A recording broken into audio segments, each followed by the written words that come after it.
Duncan Hunter fought in the Battle of Fallujah in 2004 as a member of the Marines. Welcome to you, sir. Good evening. Hey, Martha.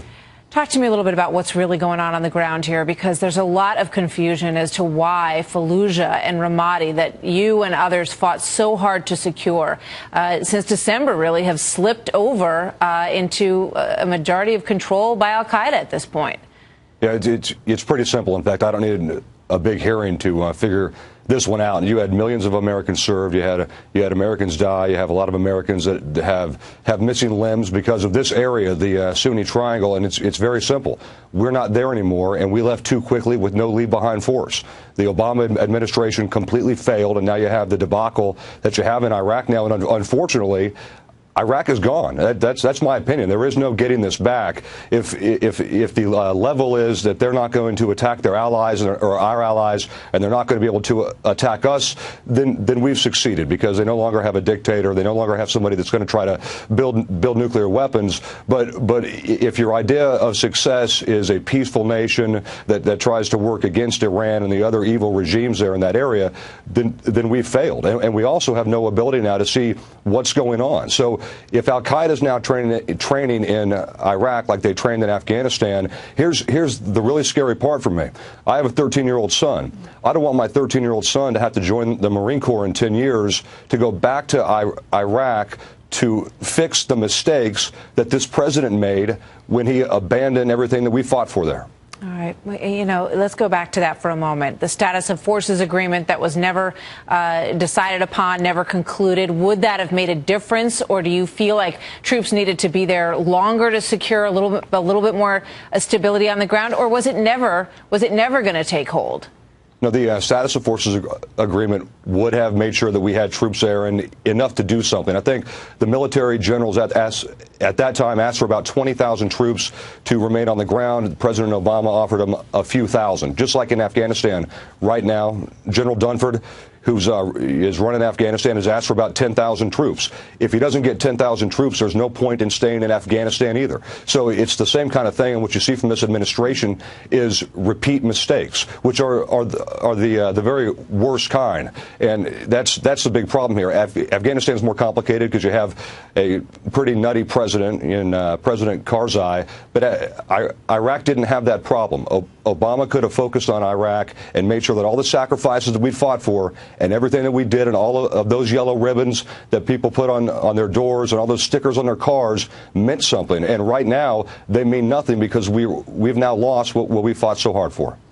Representative Duncan Hunter, thank you for your service in Fallujah and other places as well. Thank you very much for being here tonight, sir. Very important points.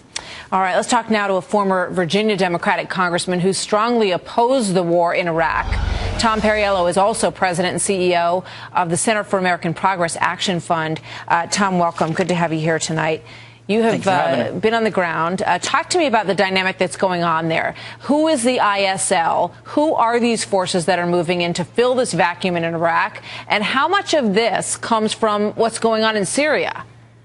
Well, I really do think right now Syria and the instability there and the al-Qaeda presence there is a great threat. You have a tremendous number of foreign jihadis. I think we have great strategic interests as well as the humanitarian crisis there. The situation in Fallujah obviously has a lot of implications. It's actually gotten slightly better over the last couple of weeks, and a lot of what we left was to let Maliki and the Iraqis own their own government and step up, and you really need to see that government step up. We can't carry the whole weight ourselves. But in the Syria situation, you do have an indigenous Sunni group there of relative moderates who are fighting back against the al-Qaeda presence since January 3rd, and in some cases literally running out of bullets in battles in what's an extremely significant effort to prevent al-Qaeda from having safe havens in and across northern Syria.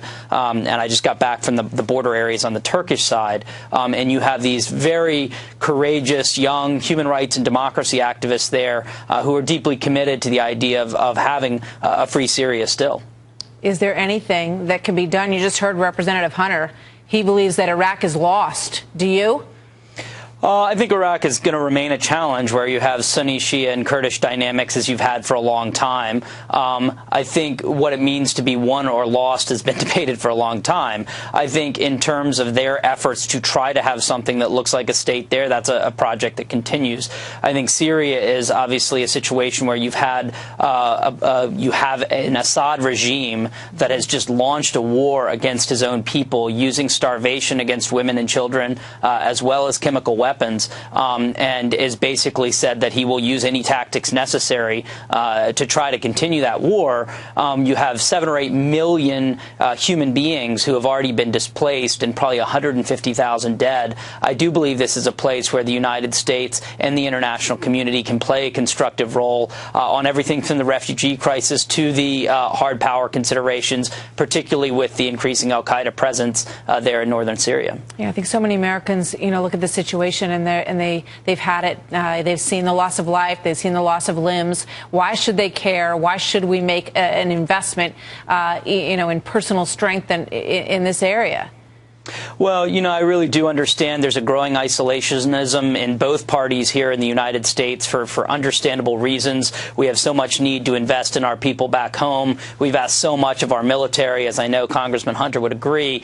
And at the same time, these developments show us we can't afford to not care about these situations around the world because they do have implications for us, as well as, I think, moral urgency in the case of the humanitarian crisis. So understand the isolationism, but ultimately these things matter to us and we have to stay engaged. Tom, you spent a lot of time there on the ground and you know the area as well. Thank you so much for being with us tonight. Thank you for having me.